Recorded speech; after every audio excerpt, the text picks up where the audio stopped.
India alert, जुर्म के खिलाफ आवाज। नमस्कार, मैं सुधा चंद्रन क्राइम अलर्ट के आज के इस एपिसोड में आप सबका स्वागत करती हूँ।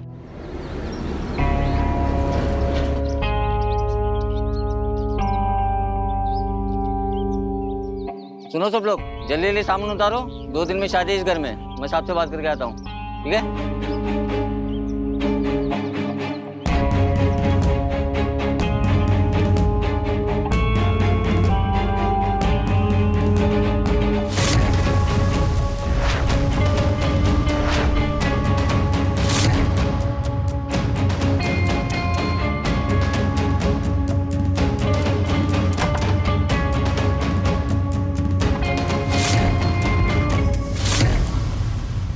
हमारे बच्चों का भविष्य क्या होगा, कैसे होगा, ये निर्भर करता है उनकी परवरिश, आसपास के माहौल और संगत पर। लेकिन इनमें से सबसे अहम है परवरिश।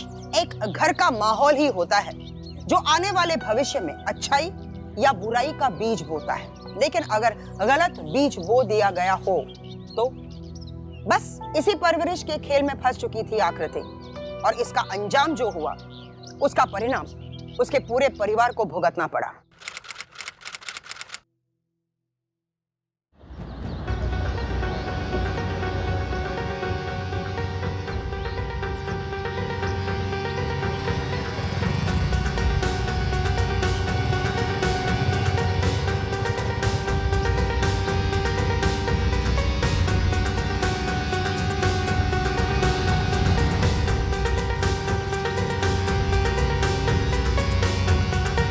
आकृति, आकृति,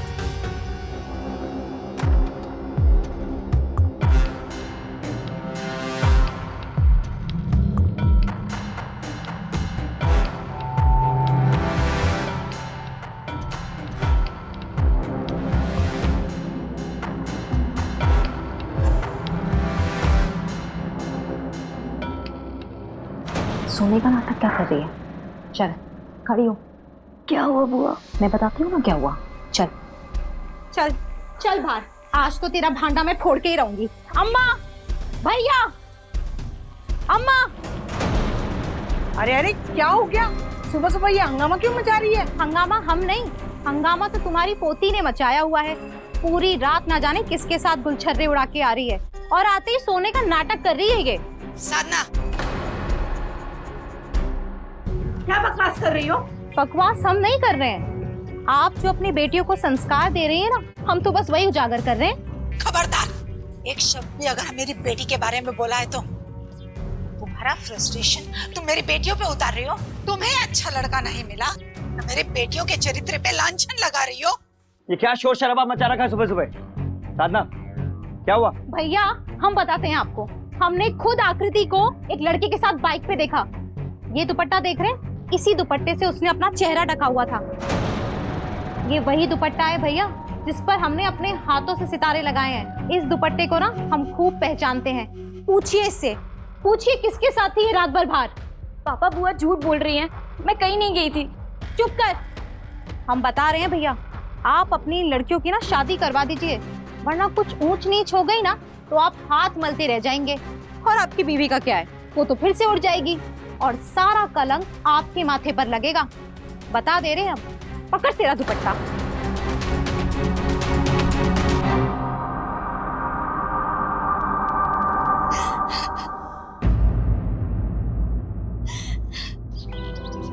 माँ।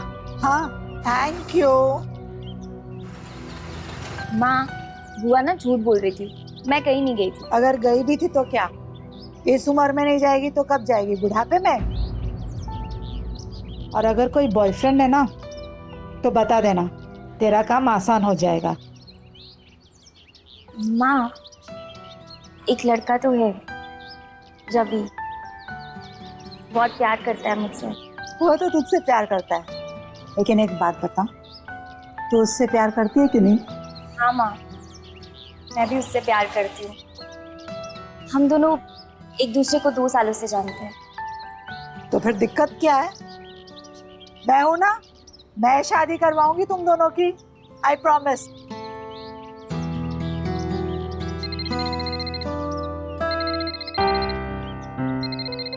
तुम्हारे पापा का फोन है। हम तीनों एक साथ निकले ना तो परेशान हो रहे होंगे। मैं बात करके आती हूँ।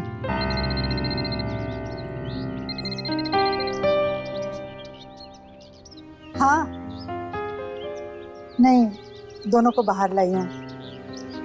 घर में उनका भी तो दम घुटता होगा ना। क्या बात कर रहे हो? आइसक्रीम खा रही हो बच्चों के साथ? चलो बाद में बात करती हूँ।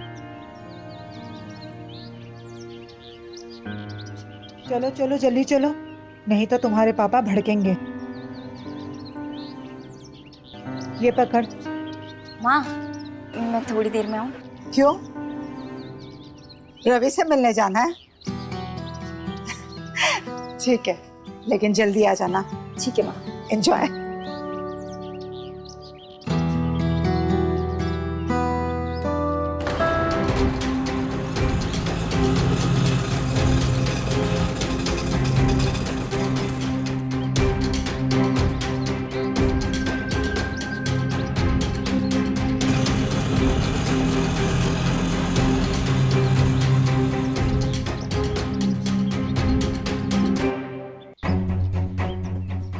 बस बहुत हो गया। एक हफ्ते में इसकी शादी करवा दूंगा। सारी हेकड़े निकल जाएगी इसकी। वैसे ना भैया, इन लड़कियों की गलती नहीं है। ये जो कुछ भी हो रहा है ना, ये भाभी की शय से हो रहा है। चुप कीजिए बुआ, इसमें माँ का कोई लेना देना नहीं है। मैं अपनी मर्जी से उस लड़के से बात करती हूँ और उससे शादी भी करूंगी। बदतमीज, जबान चलाती है तू। मैं छोड़ूंगा नहीं तुझे। आवाज उठाती है बड़ों के आगे। गर्दन काट दूंगा इन माँ बेटियों की और खुद भी मर जाऊंगा। एक बात कान खोल के सुन लो तुम लोग, तुम दोनों की शादियां मेरी मर्जी से होंगी, समझे?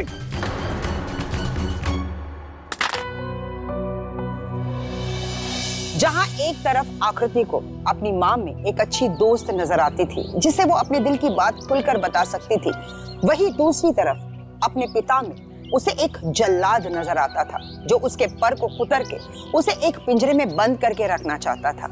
अब इन दोनों में से सही कौन था? अगर आप मुझसे पूछेंगे तो मैं यही कहूंगी कि दोनों ही गलत है, क्योंकि परवरिश का अपना एक विज्ञान होता है, ना ज्यादा छूट ना ज्यादा सख्त।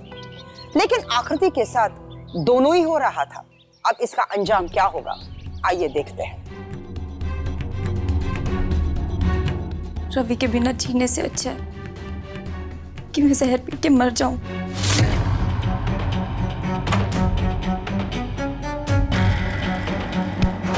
क्या कर रही है? पागल हो गई है क्या?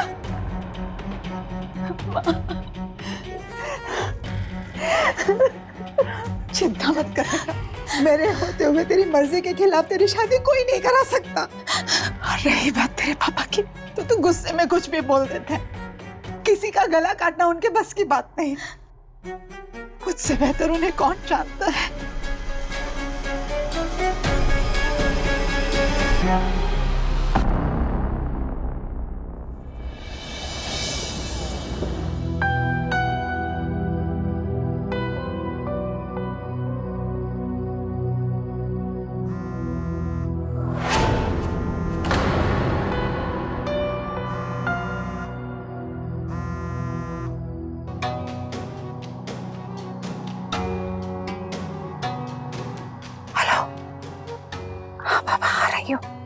वेट तो करो।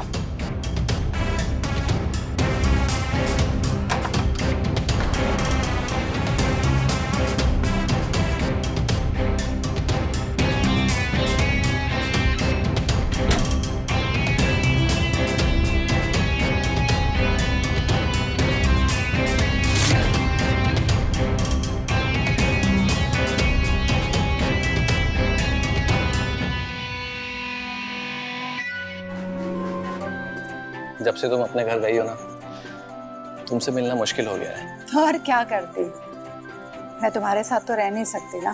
तुम्हारी आमदनी में हम दोनों का खर्चा नहीं निकल रहा था। और फिर ये भी तो सच है ना कि एक औरत के साथ उसके पति का नाम जुड़ना बहुत जरूरी होता है, नहीं तो दुनिया नोच खाती है। लेकिन तुम टेंशन क्यों ले रहे हो? मैं तुमसे इसी तरह मिलती रहूंगी। मैंने तुम्हारा नाम अपने फोन पर पतिदेव के नाम से सेव किया है, सो नो टेंशन।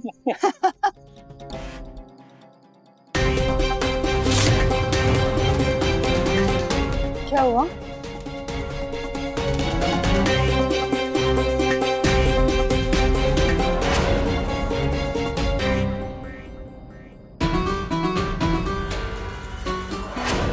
माँ, माँ आपने ऐसा क्यों किया? क्योंकि तो और क्या करती मैं? क्या करती?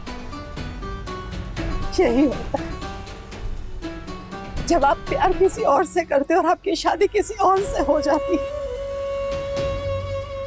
मैं और गोपाल एक दूसरे से बहुत प्यार करते हैं, शादी करना चाहते थे लेकिन नहीं कर पाए।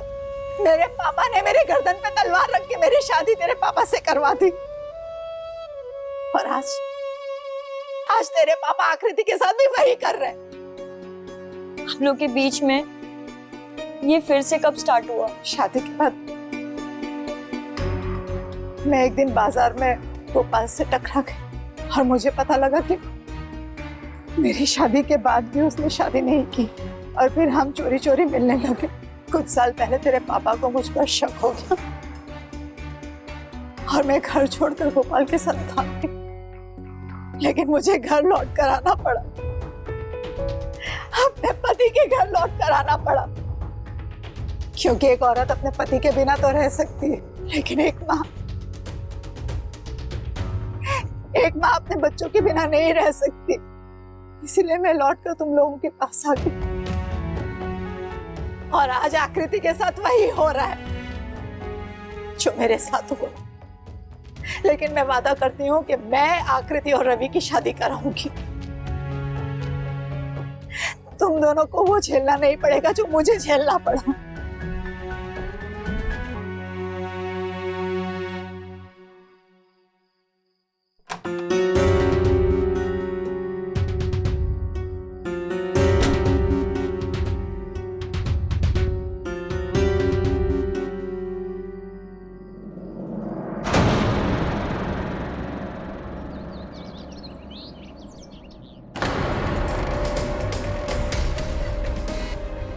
भैया पूछिए इससे, कहाँ थी ये कल रात को?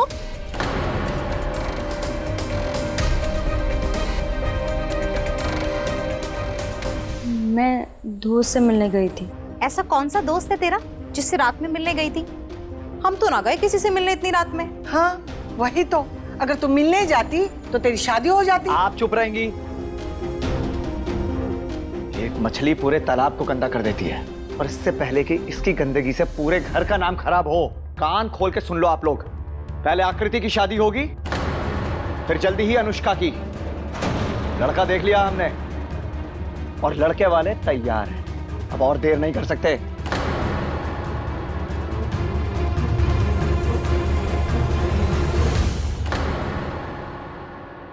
सुनो, आज से काम पे जाने की कोई जरूरत नहीं है। तुम्हारे जितने भी खर्चे हैं मैं उठा सकता हूं। मुझ पे रुआब झाड़ने की कोशिश तो करना मत। इस गलतफहमी में तो बिल्कुल मत रहना कि मैं तुमसे डर जाऊंगी। और एक बात, मैं अपने खर्चे खुद उठा सकती हूँ।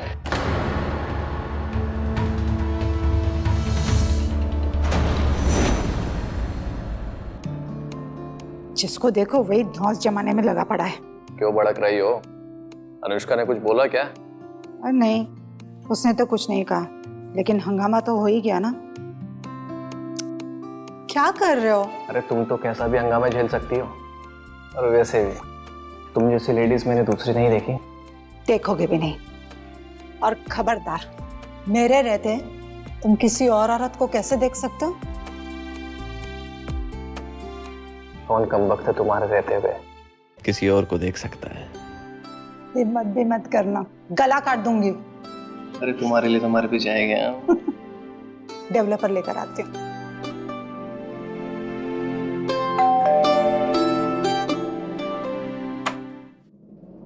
रंजीता कहाँ?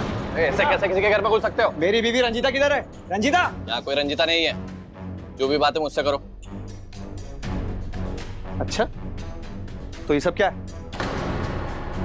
और ये रंग क्या तू अकेले लगा रहा था? हैं? तो मेरी बीवी से आशिकी लड़ाता साले, छोड़ूंगा नहीं मैं तुझे। क्या कर रहे हो तुम दोनों? छोड़ो एक दूसरे को। बच्चों की तरह लड़ रहे हो। बेटा इस बार तो सिर्फ तेरा चेहरा काला किया है। आइंदा मेरी बीवी से मिला ना तो अगली बार पुलिस लेकर आऊंगा और तेरे ऊपर इतने चार्ज लगाऊंगा कि तेरी जिंदगी काली कर दूंगा मैं।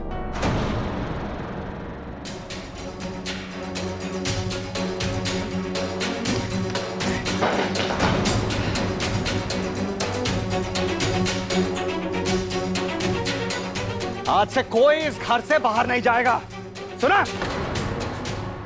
अगले 5 दिनों में इस घर में आकृति की शादी है। खबरदार उससे पहले किसी ने भी यहां पर हंगामा किया तो। और तुम ना तो इस घर से बाहर जाओगी और ना ही कोई बाहर का आदमी इस घर में आएगा, समझे? कान खोलकर सुन लो सब, इस घर में कोई भी मोबाइल फोन पर बात नहीं करेगा।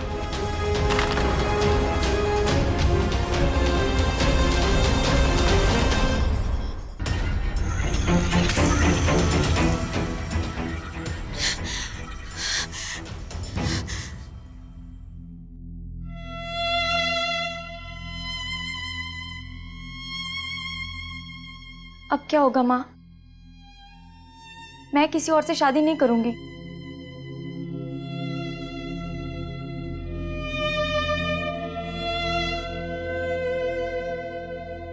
चिंता मत कर बेटा, मैं तेरे साथ वो कभी नहीं होने दूंगी जो मेरे साथ हुआ।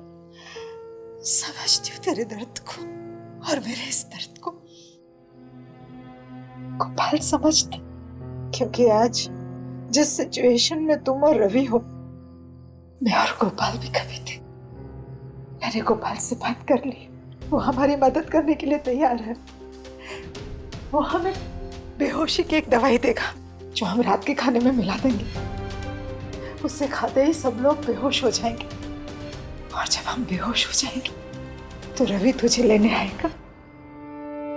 तू रवि के साथ चली जाना, और जब तक हमको होश आएगा ना बेटा, तुम दोनों की शादी हो चुकी होगी।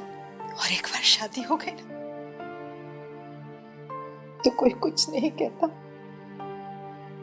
पर माँ, ये सब कैसे होगा? मुझे बहुत डर लग रहा है। डर मत, तेरी माँ है ना तेरे साथ। अनुष्का बेटा, तुम्हें बस किसी भी तरह इस घर से बाहर निकलना होगा। मुझे क्या करना होगा? तुम्हें हम सबके लिए थोड़ा सा दर्द सहना होगा।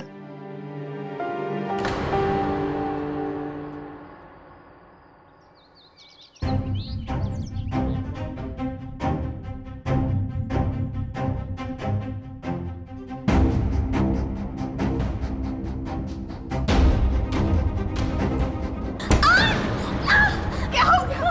अरे कोई है, जल्दी आइए। देखिए ना कितने जोर से लग गया उसको। जल्दी से डॉक्टर के पास ले जाइए। दरवाजे में हाथ आ गया, ले जाइए ना। खड़े क्या है, जाइए। चलो।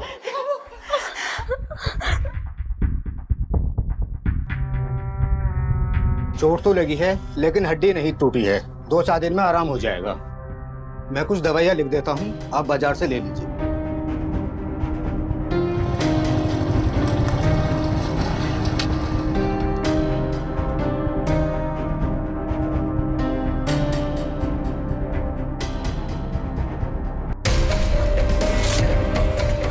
क्लिनिक के बगल में ही एक छोटी सी कॉस्मेटिक की दुकान है। गोपाल तुम्हें वहीं मिलेंगे।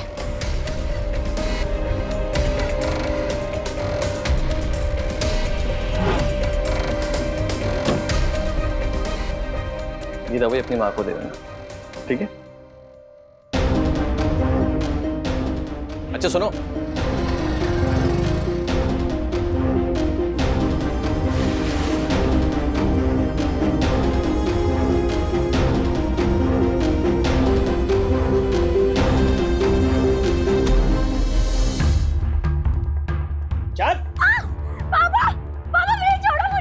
तुझे पापा, पापा धोखा देती है घर में। पापा, पापा, पापा, पापा, पापा दरवाजा खोलो। पापा, पापा, ये क्या कर रहे हैं आप? क्या कर रहा हूं मैं? पूरा घर बर्बाद हो चुका है इसके चक्कर में। बता भैया क्या किया तुम्हारी लड़की ने? डॉक्टर से मिलने के बहाने से अपने आशिक से मिलने गई थी ये। खबरदार तुम में से किसी ने इसे खाना पानी दिया तो। पागल हो गया क्या? ये कौन सा तरीका है अपनी बेटी के साथ पेश आने का? चुप रहिए साधना, तेरी ड्यूटी है। चाबियां अपने पास पकड़, इस कमरे का ताला नहीं खुलना चाहिए।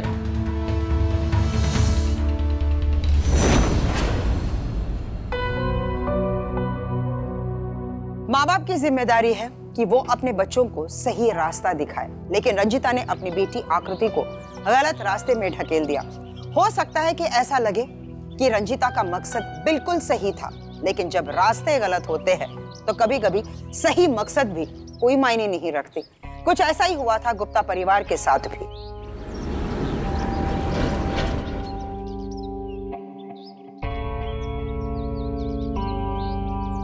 सुनो सब लोग, जल्दी जल्दी सामान उतारो, 2 दिन में शादी इस घर में। मैं साहब से बात करके आता हूँ, ठीक है?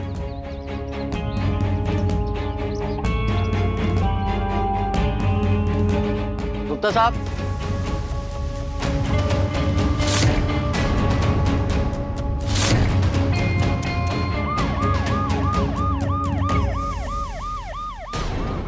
आइए सर। सर आइए।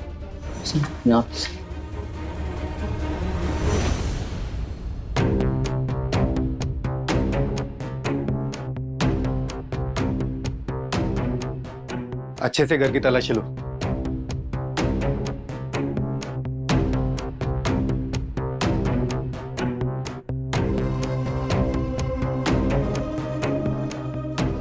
लगता है जहर खाने की वजह से मौत हुई उनकी।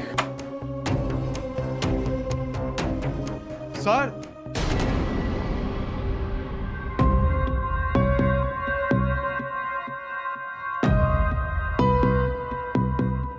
एम्बुलेंस को फोन करो और सारी बॉडीज को पोस्टमार्टम के लिए भिजवाओ और इस प्लेट को फॉरेंसिक लैब भिजवाओ। सर मेरे साथ आइए जरा, उधर और एक लाश है।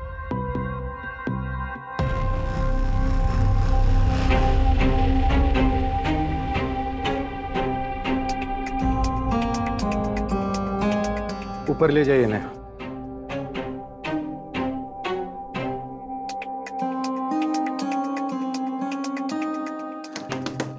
खोलो, खोलो दरवाजा खोलो।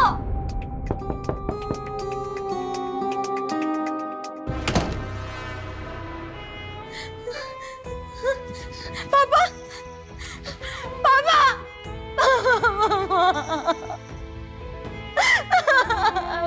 संभालो अपने आप।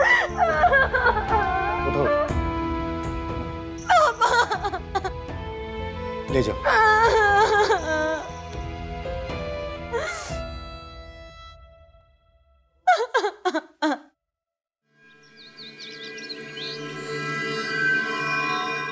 सर गुप्ता फैमिली की पोस्टमार्टम रिपोर्ट आ गई है। सबके शरीर में जहर मिला है, जो कि उन्हें खाने में मिलाकर दिया गया था। इसमें श्याम गुप्ता की पोस्टमार्टम रिपोर्ट नहीं है। सर उनका रिपोर्ट आने में भी टाइम है। अनुष्का कहाँ है? ऐसा क्या चल रहा था आपके परिवार में जिसने ऐसी घटना को अंजाम दिया? सर मेरे पापा ना बहुत स्ट्रिक्ट थे, हर बात पर रोक टोक करते थे, लेकिन हमारी माँ कभी उनकी बात नहीं मानती थी।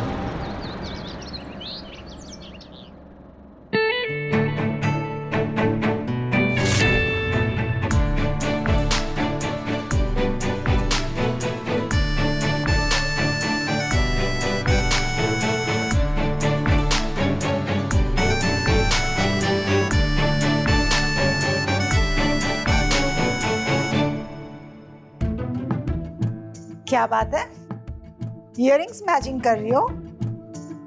लेकिन इयररिंग मैचिंग करने से कुछ नहीं होगा। आपकी माँ, इसलिए कोई लड़का पलट के नहीं देखता है।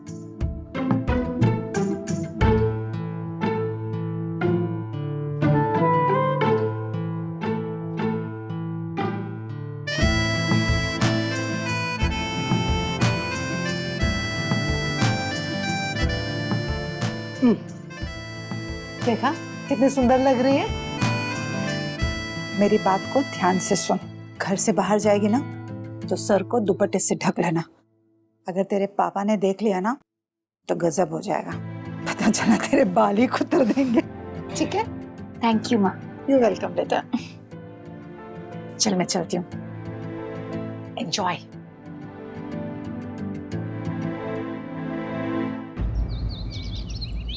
अरे मैडम, हम औरतों की किस्मत में इज्जत कहाँ, हमें अपनी अहमियत बनानी पड़ती है और इसीलिए हम औरतों को सजना धजना पड़ता है।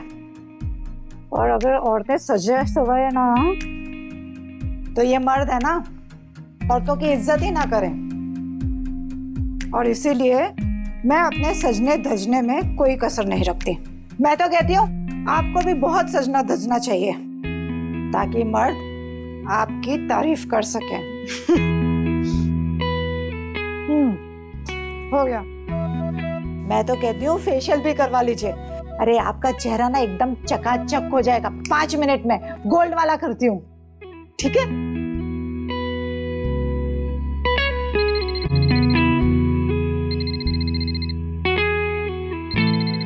ये लो, पतिदेव का फोन आ गया। उनको भी ना चैन नहीं मेरे बिना। हेलो, हाँ। अरे तुम भी ना, तुम्हारे पास नहीं आऊंगी तो कहाँ जाऊंगी? बस लास्ट क्लाइंट है, भाग के तुम्हारे पास आऊंगी। बाय।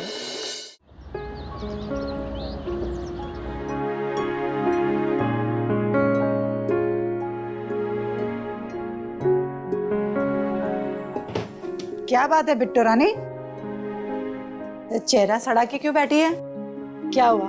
तेरे दोस्तों ने तेरे हेयर स्टाइल की तारीफ नहीं की? जाने दो ना माँ, किसी को स्टाइलिंग की समझ ही कहाँ, तारीफ ही नहीं की किसी ने। किसी ने नहीं की या किसी स्पेशल ने तारीफ नहीं की? हाँ?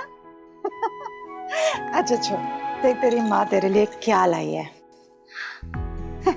माँ, आप मेरे लिए कुछ नहीं लाई? अरे ऐसे कैसे हो सकता है? तुम दोनों मेरी रानी बेटियां हो। ये ले।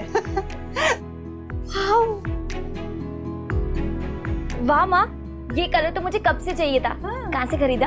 अरे नहीं नहीं, तेरी माँ खरीदती वरीदती नहीं है, लड़के लिया। अरे वो सप्लायर है ना लिपस्टिक का, वो कह रहा था दीदी आप अपने क्लाइंट से कहिए ना मेरी कंपनी की लिपस्टिक लगाने के लिए। मैंने कहा हाँ बिल्कुल, मुफ्त में थोड़ी, कोई वजह तो देगा लिप। माँ, ये लिपस्टिक का कलर ना बहुत अच्छा लग रहा है। शाबाश, बहुत अच्छे। अपनी बेटियों को भी ना अपनी ही तरह सर्वगुण संपन्न कर देना, कोई कसर मत छोड़ना। बिल्कुल बिल्कुल नहीं छोड़ूंगी।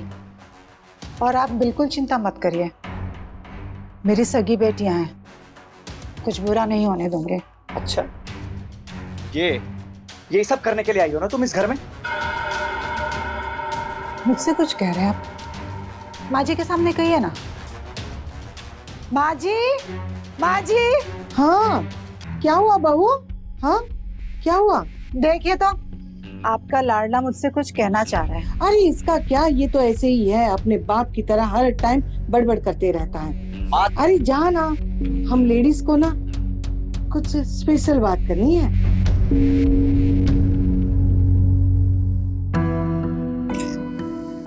दादी, ये देखिए माँ कितनी प्यारी लिपस्टिक लाई है, लगाइए ना। लाल कलर कितना सुंदर है, मुझे हमेशा से लाल कलर बहुत पसंद है।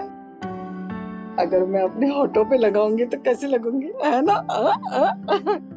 लेकिन क्या करूं बिटिया, लगा तो लूं, लेकिन तेरी ये बुआ है ना, कहेगी बुड्ढी गोडी लाल लगाम। हाँ हाँ अम्मा, हमें ही तो दुश्मन है ना इस घर में सबके, कितना भी कर लो कम ही पड़ता है। पकड़ तेरा दुपट्टा, सितारे लगा दिए इसमें हमने जैसे तूने कहे थे। लव यू बुआ। Thank you. हाँ हाँ, ज्यादा प्यार जताने की जरूरत नहीं है। दादी, ये लो लिपस्टिक, ये लिपस्टिक आप लगाओ, जवान गोरी बन जाओ। Thank you. आकृति उम्र के उस पड़ाव में थी जो बहुत ही नाजुक होता है। दिल में बहुत सारे अरमान होते हैं, नए पर आ रहे होते हैं। इच्छा होती है कि खुले आसमान में एक पक्षी की तरह उड़ते जाए, लेकिन इस उम्र में सही और गलत का ज्ञान देना जरूरी है। लेकिन उससे भी ज्यादा जरूरी यह है कि वो ज्ञान किस भाषा में दिया जा रहा है, लेकिन हर बार रोक टोक, पाबंदी, कंट्रोल करके रखने की यह प्रवृत्ति इस उम्र के बच्चों को बगावत करने के लिए मजबूर कर देती है।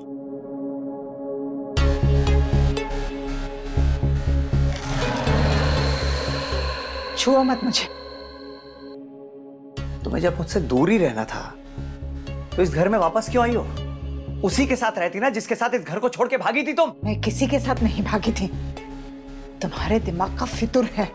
तुम्हारे इसी शक्कीपन की वजह से मैं तुम्हें छोड़कर गई थी। लेकिन अगर घर वापस आई हूं लौटकर तो बच्चियों की वजह से, तुम्हारी वजह से नहीं।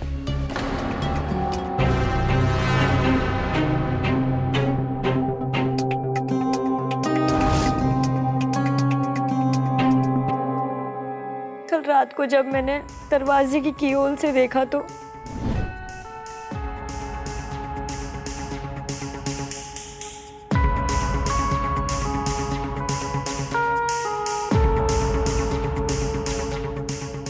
आप लोग शुरू कीजिए, मैं आकृति को देख आता हूं।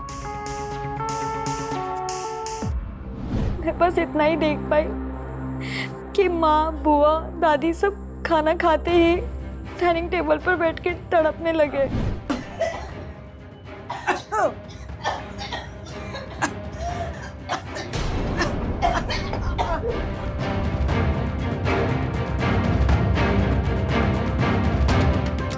और पापा ने कहा था कि वो सबको मारने के बाद खुद को भी खत्म कर देंगे। गर्दन काट दूंगा इन माँ बेटियों की और खुद भी मर जाऊंगा। और उन्होंने वही किया। लेकिन ऐसा क्या हुआ था कल रात जो उन्हें ये कदम उठाना पड़ा? आकृति दीदी का अफेयर चल रहा था रवि नाम के लड़के के साथ और पापा ने जबरदस्ती उसकी शादी कहीं और फिक्स कर दी थी। मुझे नहीं पता कि पूरे दिन में ऐसा क्या हुआ। मैं कमरे में बंद थी और मैं किसी को भी नहीं बचा पाई। देखिए, आप अपने आप को संभालिए। जैसे ही पोस्टमार्टम हो जाएगा आपके परिवार की बॉडीज आपको देती जाएगी।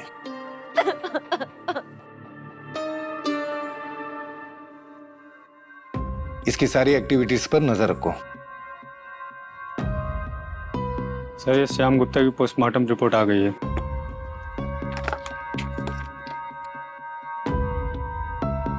श्याम गुप्ता के बॉडी में जहर, फिर उसे पंखे से किसने लटकाया? ये केस को जितना हम आसान समझ रहे उतना है नहीं। मतलब उस घर में कोई और भी था।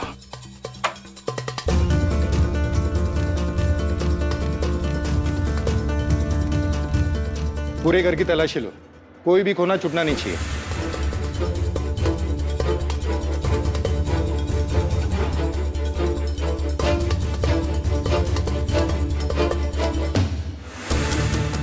सर,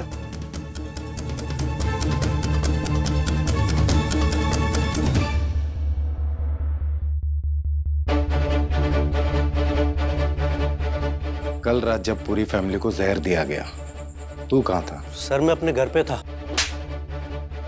अगर तू अपने घर पे था तो तेरा बटवा के आकृति कमरे में उड़कर चला गया? सर, मैं बताता हूँ। सर, मैं सब बताता हूँ। सर, एक रात पहले आकृति का फोन आया था। हेलो रवि, आकृति बोल रही हूँ। आकृति, तुम? ये किसका नंबर है? मैं कब से तुम्हारा फोन ट्राई कर रहा हूँ, बंद आ रहा है। पापा के नंबर से कॉल कर रही हूँ, उन्होंने मेरा फोन छीन लिया है। अच्छा, मेरी बात ध्यान से सुन। कल रात 12 बजे हमारे घर आ जाना। सब लोग बेहोशी की दवा खा के बेहोश हो जाएंगे तो हम दोनों भाग जाएंगे। ठीक है सर, उसके कहने पर मैं 12 बजे उसके घर पहुंचा।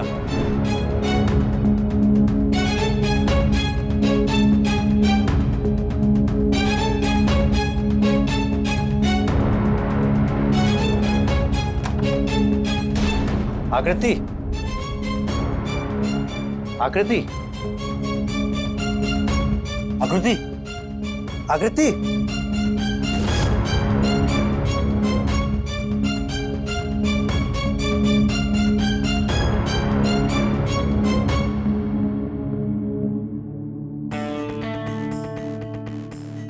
जैसा कि उसने कहा था कि वहां सभी बेहोश मिलेंगे, लेकिन सर वहां टेबल पे पूरी फैमिली की लाश पड़ी हुई थी और उसके पापा जमीन पर पड़े हुए थे।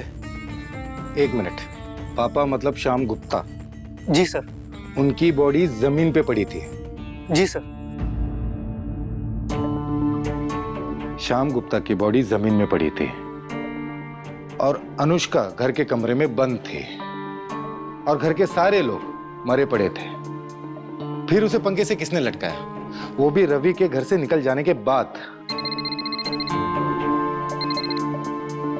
हेलो, पहुंच रहा हूं, चलो। हेलो, पहुंच रहा हूं, चलो।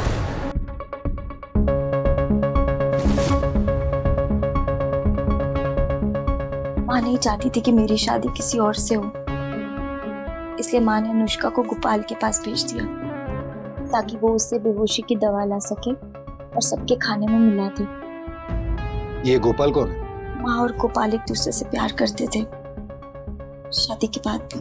अच्छा, फिर क्या हुआ? सबके बेहोश होने के बाद मैं और रवि वहां से भागने वाले थे, लेकिन जब अनुष्का बेहोशी की दवाई लेकर आई तो पापा ने उसे कमरे में बंद कर दिया। उस रात अनुष्का ही मेरे लिए खाना लेकर आई थी।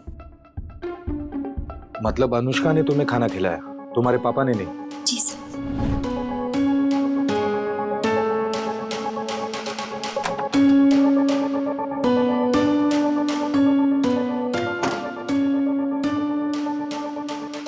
मैंने सबके खाने में ना बेहोशी वाली दवाई मिला दी है। सबके खाने में? तेरे खाने में बिल्कुल भी नहीं है। और सुन, रवि 12 बजे आ जाएगा, तू अच्छे से खाना खा ले। तब तक ना मैं बाहर का देख कर आती हूँ।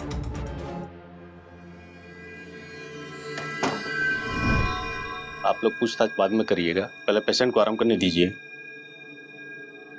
अभी आप आराम कीजिए, चलिए।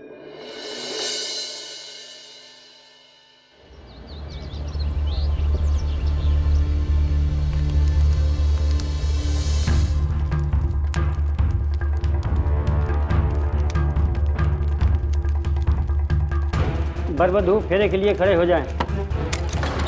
रुक जाओ।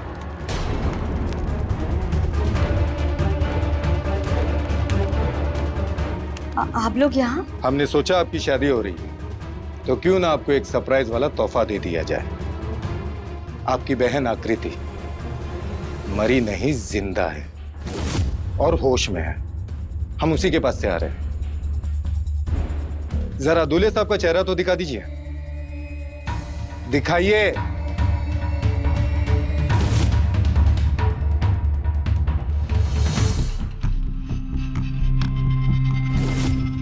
तुम तो अपनी माँ से भी तेज निकली।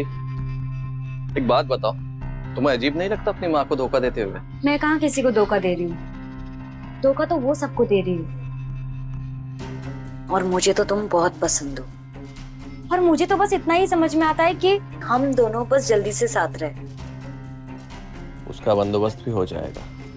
रंजीता ने जो मुझसे बेहोशी की दवाई मंगवाई थी, उसके बाद में उसे हमेशा हमेशा सुला देने वाला जहर देने वाला, उसके बाद सब कुछ ठीक हो जाएगा। तुम ये जहर रंजीता और आकृति के खाने में भी मिला देना, उसके बाद सारा झंझट खत्म। फिर तुम और मैं एक। मैं देता हूं अभी। अच्छा, तो बेहोशी की दवा की जगह जहर देकर अपने रास्ते के सारे पत्थरों को हटाने का प्लान कर लिया। लेकिन आप तो कमरे में बंद थी, फिर कैसे?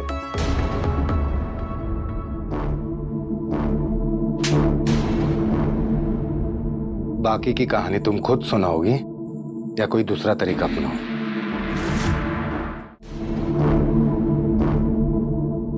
बाकी की कहानी तुम खुद सुनाओगी या कोई दूसरा तरीका अपनाओ? जिस कमरे में मैं बंद थी ना, उसका दरवाजा मैं जोर जोर से पीट रही थी और मैंने सुबह से कुछ भी खाया पिया नहीं था। तो बुआ को मुझ पे दया आ गई। खोलो, खोलो दरवाजा खोलो।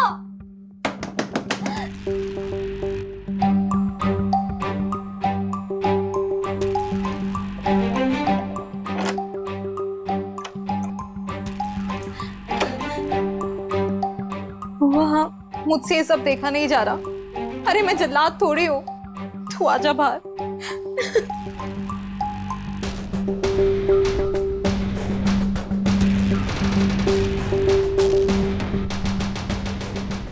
पापा, पापा आई एम सॉरी, प्लीज मुझे माफ कर दो। आई प्रॉमिस दोबारा ऐसा नहीं होगा पापा। प्लीज पापा मुझे माफ कर दो ना पापा। ठीक है, आइंदा ख्याल रखना। पापा आज सबके लिए खाना मैं बना दूं रात को? बेटा तुम्हारे हाथ में चोट लगी हुई है तो। नहीं पापा, अभी तो ये ठीक है। मैं बना देती हूँ ना रात को सबके लिए खाना, प्लीज पापा। ठीक है।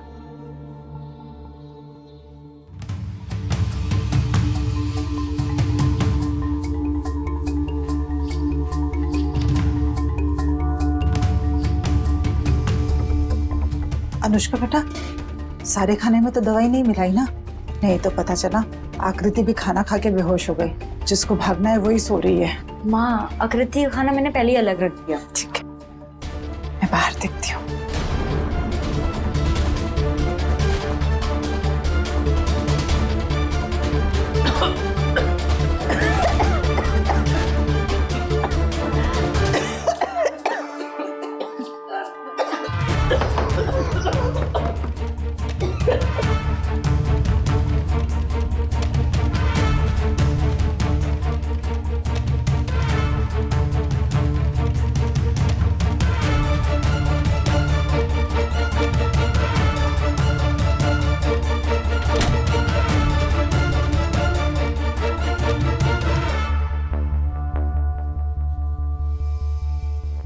देखा, जहर ने काम किया ना।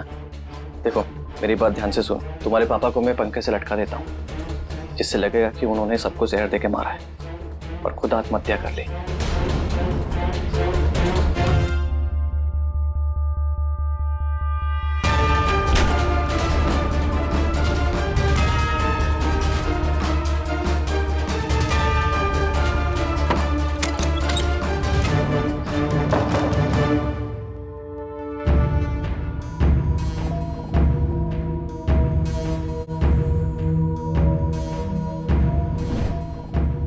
अब तुम दोनों पूरी जिंदगी जेल में बैठकर मेल मिलाप करते रहना।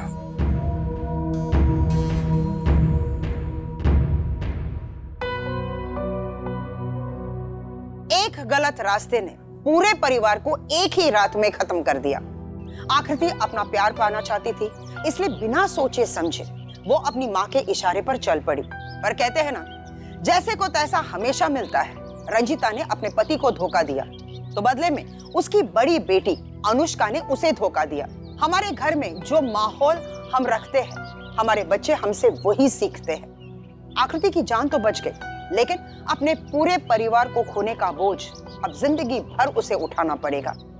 अगर हर अपराधी यही सोचता है कि वो बहुत चालाक है और लोगों की आंखों में धूल झोंककर वो बच जाएगा, तो वो गलत सोचता है, क्योंकि पुलिस अपराधी से ज्यादा होशियार होती है। जैसे कि इस केस का जो छानबीन कर रहा था, वो इंस्पेक्टर बहुत ही होशियार था।